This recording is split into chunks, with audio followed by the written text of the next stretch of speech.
Una audiencia no necesita escuchar las posiciones teológicas de tu mascota o un discurso sobre una historia pasada que no fuiste parte.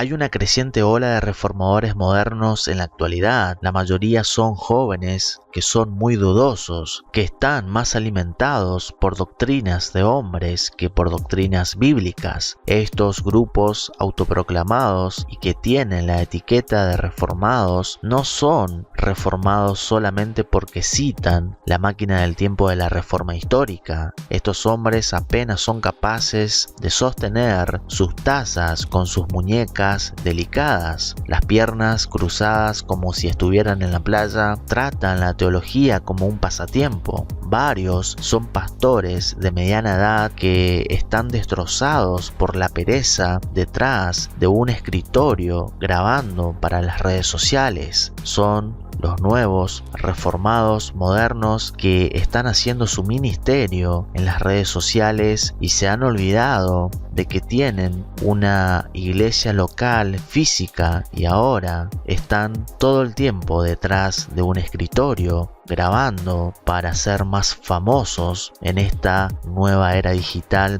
del siglo XX. En la era digital, los reformadores modernos pasan horas publicando y algunos hacen montajes de una docena de predicadores históricos, de diferentes predicadores históricos, como si la teología fuera una liga deportiva. Si los reformadores históricos estuvieran vivos, estarían totalmente en contra de la ociosidad de estos nuevos reformadores. Estos hombres son el producto de grupos de jóvenes que han sido catequizados con una etiqueta láser, encontraron su camino a un estudio bíblico por ahí en la era digital y descubrieron que ser calvinista era una forma de rebelarse contra sus padres. A medida que el calvinismo se convirtió en una moda, estos debutantes de manos suaves y porristas teológicos de sillón asumieron muchos títulos en nombre de los reformadores históricos sin tener una idea de lo que significa para la aplicación práctica de la vida. No imitan en nada a los reformadores históricos. Lo peor de todo, ni siquiera habían nacido cuando existió la reforma histórica. ¿Tiene sentido la pregunta que alguien hizo? ¿Por qué confiar en alguien que no tiene prueba de haber existido y vivido en aquel tiempo de la gran reforma protestante? Es una buena pregunta, pero gracias a Dios que tenemos su palabra, la sola escritura, podemos confiar plenamente en las sagradas escrituras, tenemos pruebas suficientes, como dice el apóstol Pablo, toda la escritura es inspirada por Dios. Existen grupos que publican memes y cualquier imagen de los reformadores antiguos. Lastimosamente, los nuevos reformadores modernos son incapaces de cualquier pensamiento original por sí mismos y están relegados a mostrar imágenes con frases como si trataran con cartas de intercambio doctrinales. Estos nuevos reformadores modernos no pueden por sí solo hacer ni siquiera una frase propia, bíblicamente hablando. En estos grupos, gran parte están ocupados por hombres que solamente se suscriben a una confesión reformada sin tener convicciones bíblicas y sólidas. Son muy propensos a cambiar sus convicciones bíblicas a medida que se van comprando más y más libros escritos por simples mortales en última instancia. Libros que llegan a colocar por encima de la Biblia. Si hay algo que está claro sobre la reforma histórica y su contexto histórico, es que los grandes reformadores de aquel tiempo fueron usados por Dios grandemente para exponer las mentiras de Roma en contra de la sola escritura. Cada uno expuso y denunció públicamente en su momento, por ejemplo, al Papa de Roma de aquel tiempo.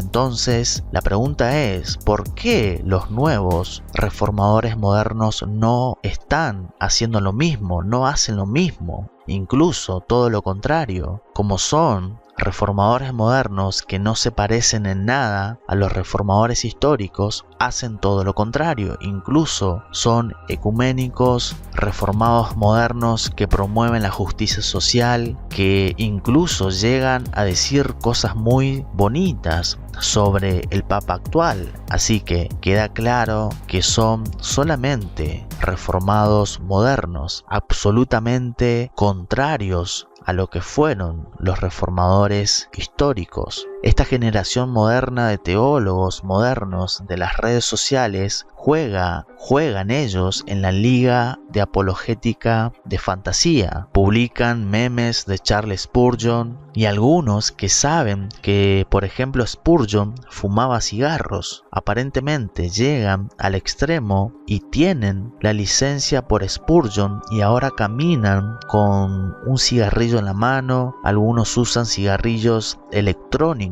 con sabor artificial. Otros que saben algo de la Biblia un poco más y entienden que en Cristo nueva criatura somos, no hablan sobre si Spurgeon era adicto o no al cigarrillo, porque al parecer no les conviene. Así que aquellos que pareciera que tienen la licencia de Charles Spurgeon, y como él fumaba, Spurgeon fumaba, entonces ahora ellos también fuman. Son cristianos con remeras de Spurgeon y fuman y están con la Biblia. Y otros que siguen a Spurgeon y citan frases de Spurgeon no hablan sobre este tema. No sabemos si Spurgeon tenía una adicción, un vicio al cigarro o no, así que debemos ser críticos en el buen sentido de la palabra para con Spurgeon también y cualquier otro reformador histórico, porque ninguno de ellos era perfecto. Es por eso que debemos centrarnos solamente en la persona de nuestro Señor Jesús y en su palabra, en su sola escritura. Así que estos grupos reformados en la actualidad,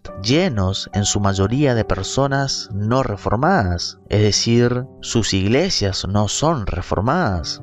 Así que si estás predicando o quieres predicar, eres joven y tienes una gran biblioteca reformada en tu cabeza, la pregunta es, ¿estás hablando por encima de tu audiencia cuando enseñas? ¿Estás usando grandes palabras teológicas para mostrar a tu público lo inteligente que eres? El apóstol Pablo advirtió contra este pecado en la vida de cualquier hombre que deseara el ministerio. Santiago 3:1: mis hermanos, no se conviertan muchos de ustedes maestros, sabiendo que recibiremos un juicio más estricto. Una audiencia se dará cuenta si posees una actitud superior a los demás. Mostrar que crees que eres más inteligente o mejor que otras personas solo porque tienes algún beneficio de una educación intelectual. Tener la experiencia de conocer literatura reformada no te hace un verdadero cristiano ni mejor que otros cristianos. No trates de impresionar a tu audiencia con la cantidad de teólogos y predicadores muertos que conoces. Céntrate solo en la sola escritura y en Cristo. La palabra de Dios es el único libro, la única escritura que tiene poder para salvar las almas perdidas. En nuestros estudios bíblicos, a medida que vamos estudiando, debemos producir más material e investigación de lo que nunca podrás transmitir en una lección o sermón. Tu audiencia no necesita y no quiere saber lo que usted descubrió en alguna literatura reformada. La audiencia quiere saber lo que la palabra de Dios dice. El orgullo y la arrogancia son pecados, así que céntrate en presentar la verdad de la palabra de Dios y el Espíritu Santo va a obrar. No hay nada peor que golpear a una audiencia con un club teológico de hombres mortales del pasado. Céntrate solo en Cristo y su palabra. Una audiencia no necesita escuchar las posiciones teológicas de tu mascota o un discurso sobre una historia pasada que no fuiste parte. Un entorno de estudio de la Biblia no necesita escuchar una lección sobre teología reformada. Estas personas necesitan escuchar la palabra de Dios enseñada de manera expositiva, fiel y clara.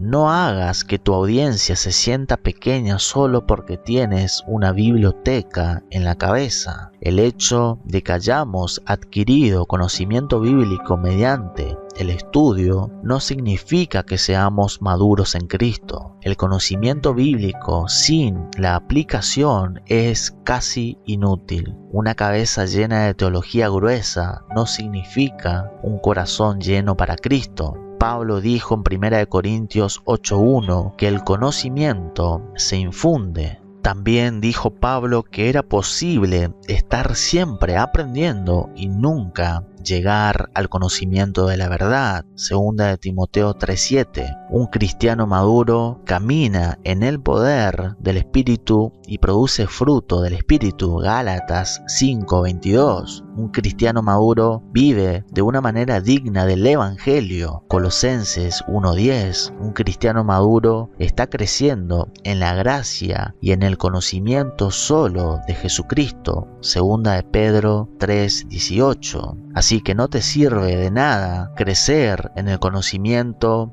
de los reformadores históricos que una vez más no fuiste parte de aquel tiempo, ni siquiera existías en aquel tiempo. Así que la sola escritura es claro, debemos crecer en el conocimiento solo de Jesucristo, no de cualquier otro predicador histórico que ya no vive. Así que es claro las escrituras que debemos crecer solamente en el conocimiento de Jesucristo, 2 de Pedro 3:18. Por tanto, debemos aplicar lo que hemos aprendido antes de compartir con alguien. La mayoría de los cristianos pueden detectar la inmadurez espiritual y pueden detectarla en su maestro o pastor. Si todo esto que he dicho desde el principio hasta aquí y estás haciendo malas cosas en tu ministerio, te has alejado de las escrituras, te has alejado de la sola escritura, entonces arrepiéntete y toma una gran dosis de humildad y Dios te usará poderosamente en su palabra.